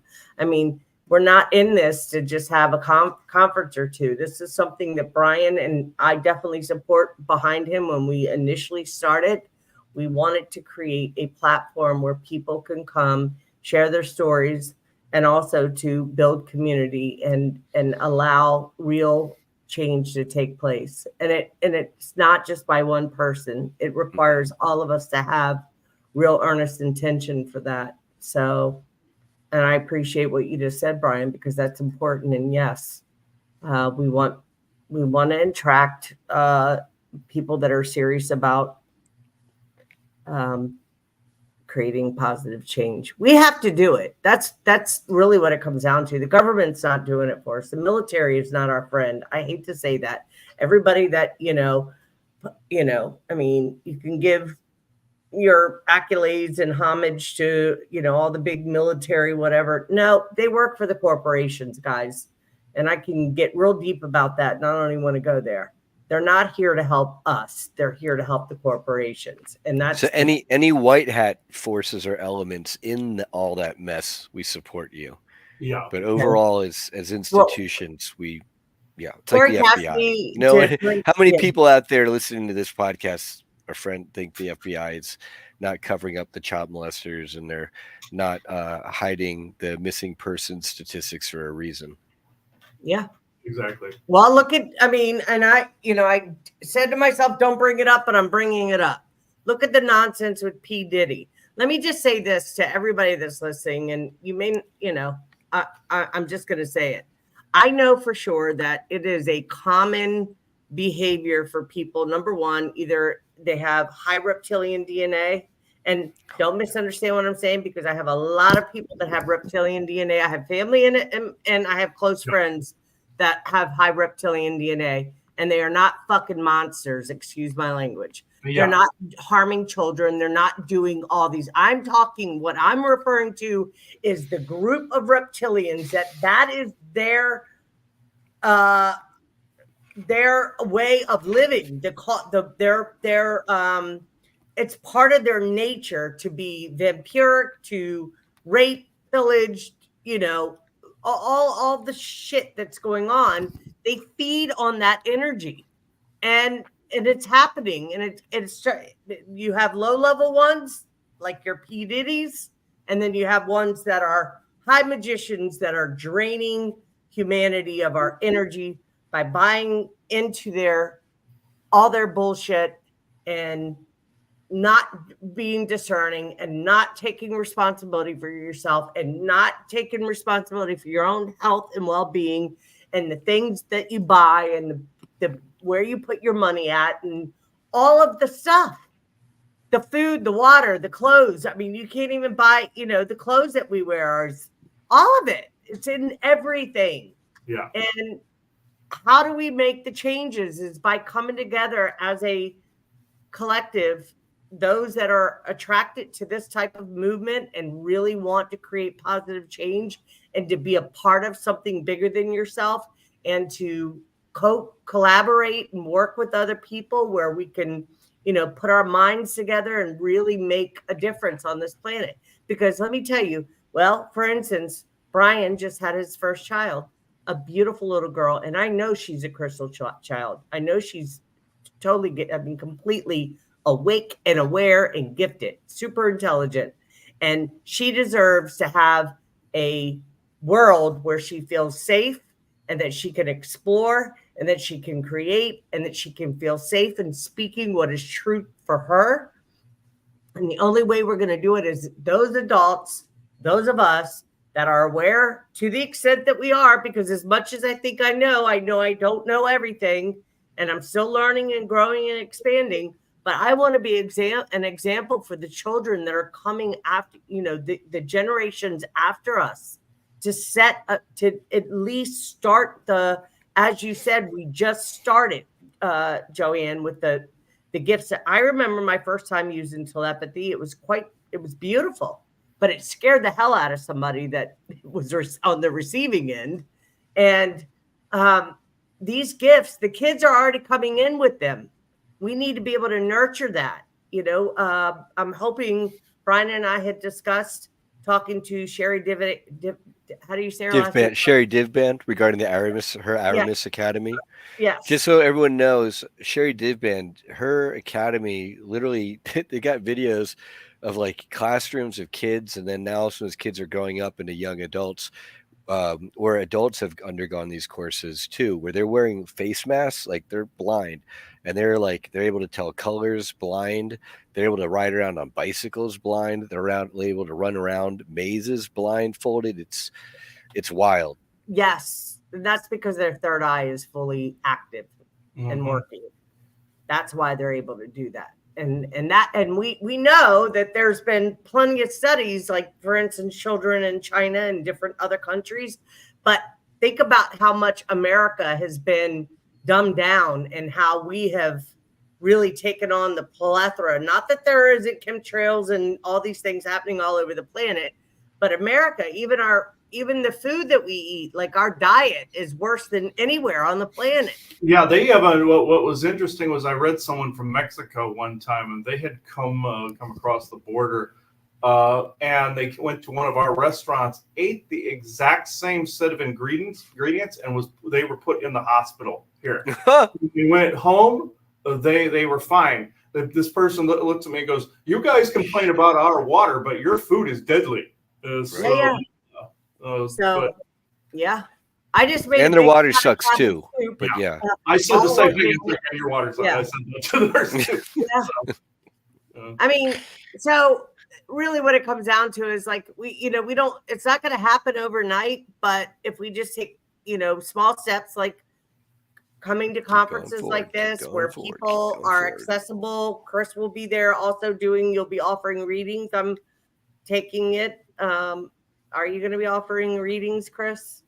Depends on how many people are around. I could do this. I would probably move a reading either to our room space or up in a quieter space if I Yeah, we have. have that. We might have that gallery this next year that we didn't Well, really. yeah, and we'll have to talk about that, Brian, because I really Okay. want to make that a much.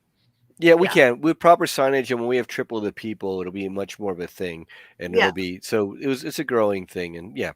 Yeah, that's right. Okay, well, so what, Chris, do you want to speak to what's going on with the hurricanes and what if you've picked up anything from the galactics or had any downloads or anything that can give us some? What was interesting was this is something that Joanna doesn't know, and for months I was actually had this weird monologue in my head where it was almost like an old grainy film, seeing like to somber music, seeing a bunch of houses that had been destroyed and everything. And I didn't know what in the holy hell I was looking at. And then when this hit, I'm going, okay, this is what I was looking at. What it was it's a form of precognition. And there was a line from Doctor Who that actually works really well. The doctor goes, premonition is basically remembering in reverse. And that's basically the soul is experiencing all these different time frames at once. And you're getting information going sometimes what seems to be the opposite direction. And this is essentially what that is. Well, where I was actually still in the timeline where that had occurred. Sometimes you shift to another one where it doesn't, but I was still in that timeline. What is going on is you have multiple factions of cabal factions that are just volleying this crap back and forth with each other, and people get caught in the middle. Or it is for a false flag to distract against say, the election coming up, for instance, or against some other event they don't want you looking at that involves maybe aliens or something they're doing underground, or people are just plain picking up on something they don't even know what they're picking up on, and they're being retaliated against for God knows what. It could be just two cabal factions just waving their wieners at one another saying, I can do this, I can do that. And it's boiled down to that too, where it's an ego battle between them. George Carlin calls it a prick waving dick fight. That's essentially what it's going on. And all these multiple factions that have these different insignia, you have some of these different military factions that guard these corporate interests. Then you have these philanthropists that are just hurling this crap back and forth at each other. Then you have these factions that are underground hurling this back at each other. And what we're seeing is this war, also aliens are involved in this too. And you're seeing basically the outer, edge of, or the result of them volleying this back and forth. And we're getting hurt very much like on a battlefield, or, people dropping bombs and everything. Of course, it's going to cause craters and cause damage. Or if you're or in a war zone, people get killed. It's the same thing. You're seeing factions battling each other. And with that, this big Harpicane, I can thank Chad Wagner for that name, hashtag Harpicane.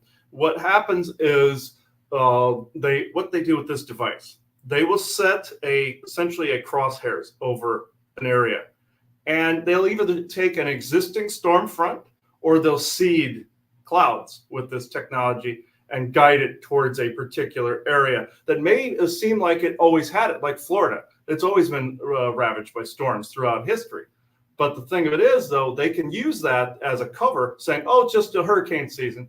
There's no such thing as, it's like saying flu season. There is no such thing. It's a marketing technique. It's also a distractive barrier that they use, going, oh, it's just another hurricane hitting Florida. Okay, who was it you were trying to silence there? Who was it you're trying to hurt there? It's just like years ago when TWA Flight 800 came out, where I came to find out that there were a lot of black vehicles that were seen going away from the scene of that. There was a missile scene hitting that plane, and I found out at the time that it was only one person they were trying to silence on a flight of like over 250 people. So it was like, they will pull this crap where they might be aiming that storm at one person, and they'll kill thousands just to get at that one person. That's how cruel these people are. And I neglect to say people. I put people in quotes or monsters, actually. But yeah. So it's an interesting thing how they use the collective as a part of this. This is where we try to say, deny the known. By saying hurricane or flu season, they're actually getting people to empower their own doom, basically. Yeah, deny the known and manifest differently. Because again, when they come out and they tell you their prediction now of bad storms,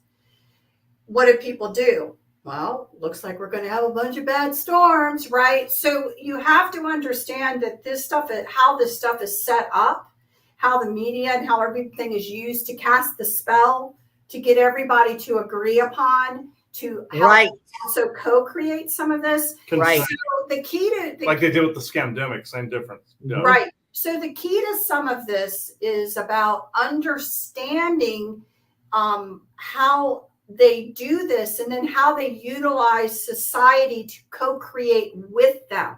So that, again, as we're talking about this, if you put yourself in neutral and don't play the game, you're not lending your energies. I always joke about watching TV, watch the news.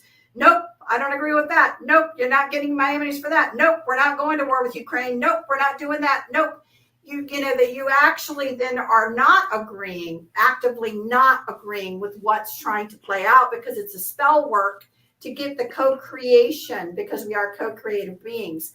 So again, the importance of conferences like this are, again, to learn this through these disclosure movements. And again, what we focus on more as a bigger picture of some of how this energy work is done and what's being done in order for people to stop participating in it and then to co-create something else. And better. they have to put it in an area where people expect it, like Florida. If they hit like Chicago with that, it wouldn't look right. It can't be obvious, but they certainly.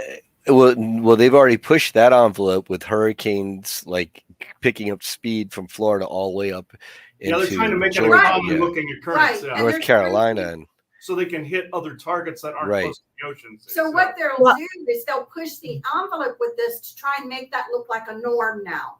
They'll add it as climate change. Then they got a reason for it. That's perfectly plausible for us to buy into. So many other folks come out and say this new lingo that you've never heard before. Oh, and this is why we fight against it. Rare, this is why we're fighting against it, not just at the conferences, but online. To not just deny them by not buying into the energy, but we're the people in the audience calling out the cons and saying, wait, I know the trick. You're taking our money, and you said you're going to show us a unicorn, but we know that that's really a horse you stapled a ram's horn onto its head, Right.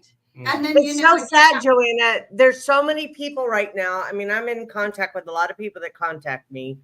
There are people in North Carolina, Tennessee, Florida that have completely. I met a lady at the dog park the other day that lost everything. Her house, she had a restaurant, she had a grocery store, because she lived in a small town in Florida where you had to drive, 5-10 miles out to get to any main group. So they had their own little town, and she had a grocery store, a restaurant. They just redid the upstairs. Her husband's there while they're doing the cleanup. She came to an Airbnb here. I told her to come to my office, and I'd be glad to offer her ionic detox and PMF to help with her stress.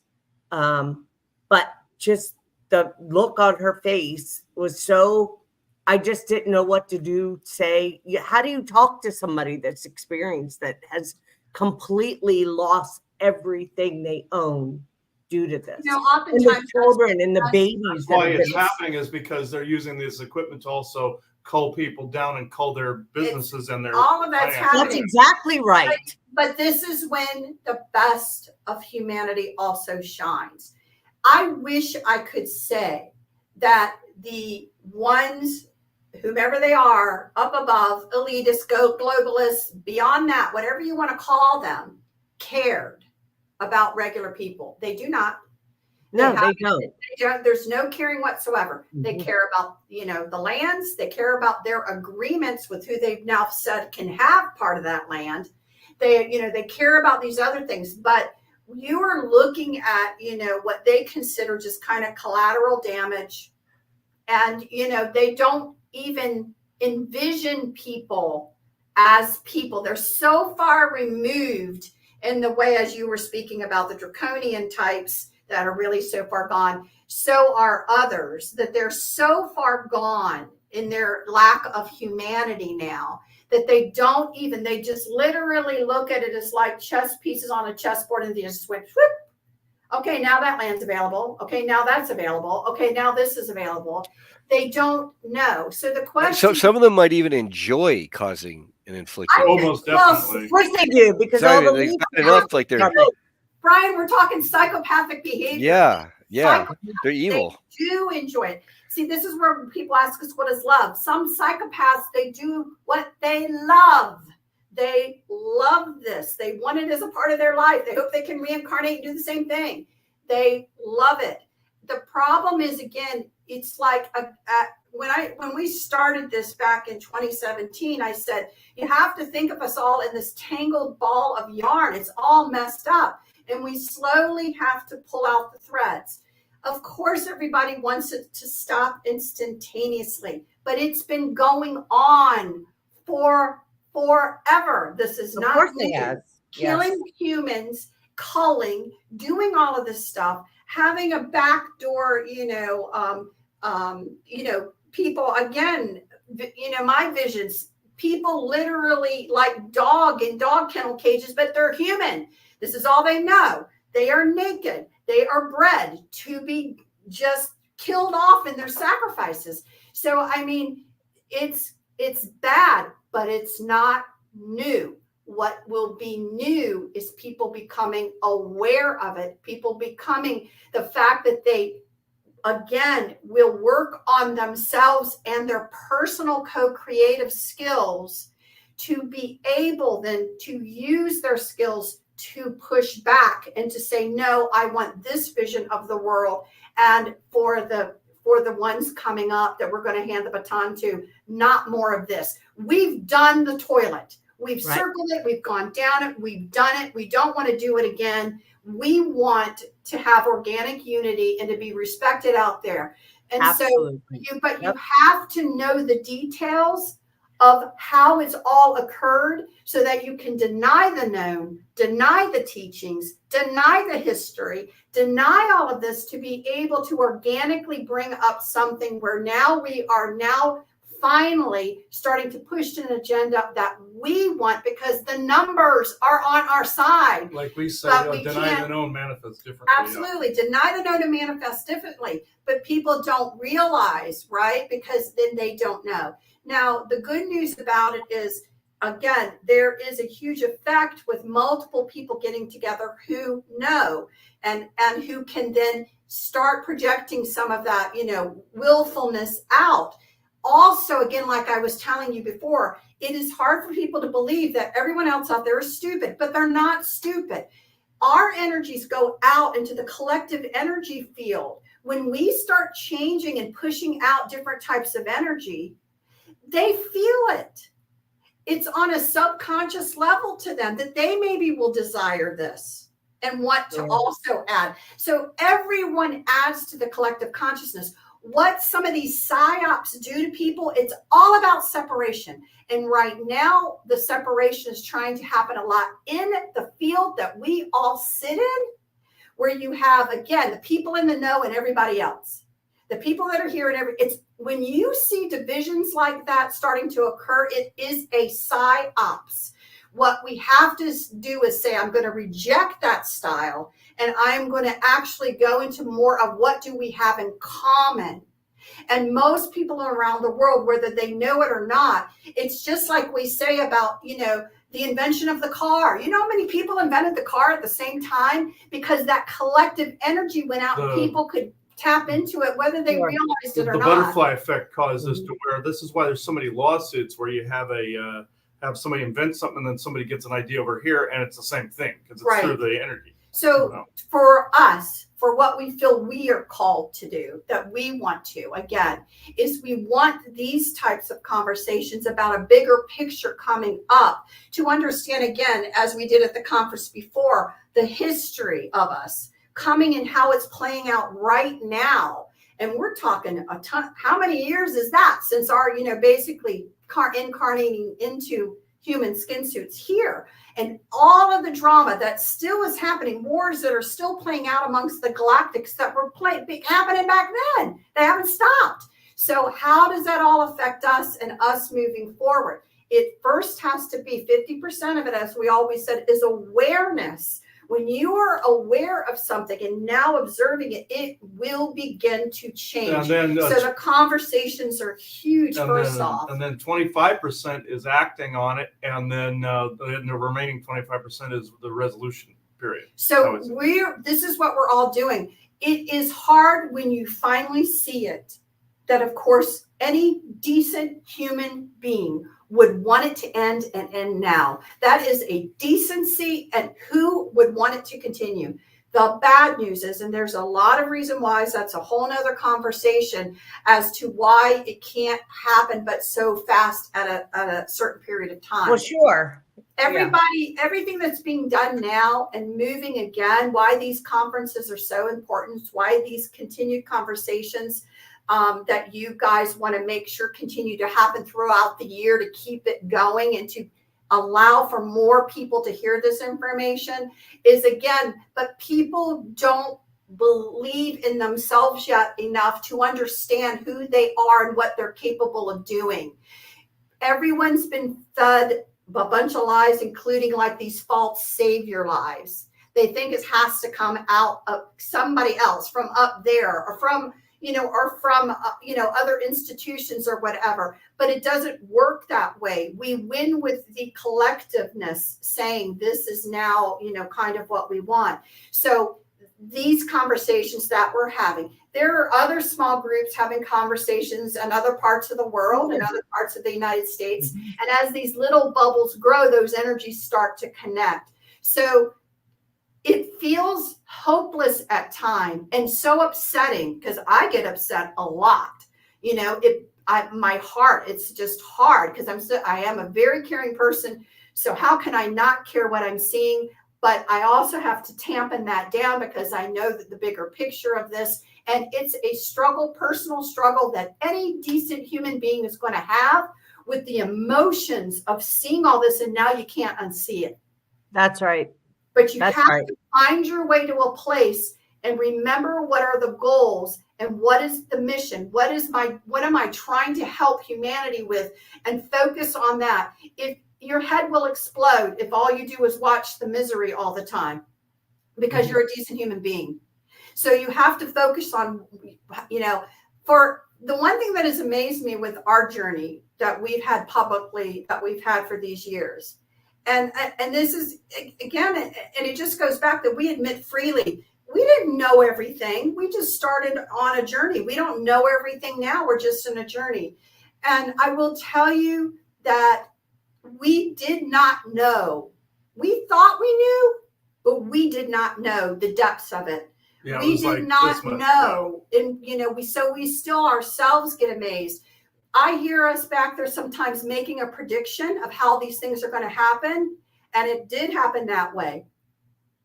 But I was still naive, even coming out of my own mouth, things that were going to be coming forward, still did not know the depths of it. Because there really is something to not just speaking about it. That's book knowledge. Experience it. So we are here experiencing it so that we actually know what it takes to do these changes that we need. Yes. Yes. Thank you for that, Joanne. Okay, guys, I'm not trying to rush us off, but we're at the 2-hour mark here. So let's, everybody, Brian, please, or Joanna and Michael. Gosh damn it, I keep doing that. Joanna and Krista, please let people know where they can find you. And then we'll move to Brian, and then we're going to end this. And I will be glad. I would love to have everybody back. We can do another roundtable maybe in a couple months, or I know Brian and I and Miles Johnson and Dr. Amir have a show coming up, and I encourage everybody to join in on that one. Okay. It's going to be pretty powerful. Go ahead. Okay. Yeah, where people can find us is on thelifting.net. You see that on the screen here. That's exactly the primary place where people can get sessions and pay for sessions. That's also the path to our merch store, also the path to getting to Galactic Interstellar Council, or they can go to galacticinterstellarcouncil.com as well. Those are the two sites they can reach us on. Very good. Thank you, Chris. And Brian, full disclosure now. Go ahead. Oh, Yep. just at the bottom of the screen, fulldisclosuremovement.org. It's got Cool. highlights in the live stream recording for this year of 2024, and then it's going to have information for and highlights for 2025 coming up, and then also some of the early bird ticket sales for general admission at least, and also information to book your discounted conference rate room at the lovely Serrata Beach Resort. And I can also be found on the Disclosure Now podcast on YouTube with Arkeem Ra. And we've done some amazing shows recently involving one of his soul fragments from an alternate Earth timeline from 2028, who speaks with an Australian accent, Edward Hughes. It's wild. So I highly recommend that. And I'm also on a bunch of shows with Penny Shepard and David Zublik. Awake Nation and Agent X11, now that unfortunately their Dark Outpost platform has gone down and is no more. So, yeah, it's rough out there in podcaster land. Yeah. Yeah. Well, thank you. Thank you, Chris and Joanna. Thank you, Brian, for coming on Cosmic Brew. And people can find me right where you're at. Like, share, subscribe. I'm on Facebook. I am an admin for the Full Disclosure Now group on Facebook. So please come and join us there. And I appreciate each and every one of you guys. Thank you for coming on. This was a fantastic show. There was so much that was covered. We were able to get a lot of information out and just, hopefully plant a seed. And anybody that may have listened that may not be aware to the extent that some of the information we were sharing, there's tons of information out there. Check out Chris's The Lifting on YouTube. He's got so much content there that you could really, spend several months going through, if not a year or more. A lot of content, but a lot of channeled content. It's amazing, yes, from a very diverse array of beings. So the knowledge base is it's incredible. And that's why not only have I done a consult with you, Christopher and Joanna, also on Facebook, whenever I see some oddities that everyone's like, what? We're all scratching our heads. So I'm very often calling out to Christopher to say, hey, do you or any of your contacts know what is this? What's going on? Yeah, we had some people, everybody that joined us, thank you. We didn't get a chance to do questions, but that's okay. I think everybody enjoyed listening. And go ahead. I'm sorry, Chris. No, I was just acknowledging Brian. I said, yeah, it's been interesting. I've seen several of those things before that he's jumping. Yeah. Okay, guys, everyone have a great day. And thank you for coming on. All right. We're going to end the show now. Thank you. Okay.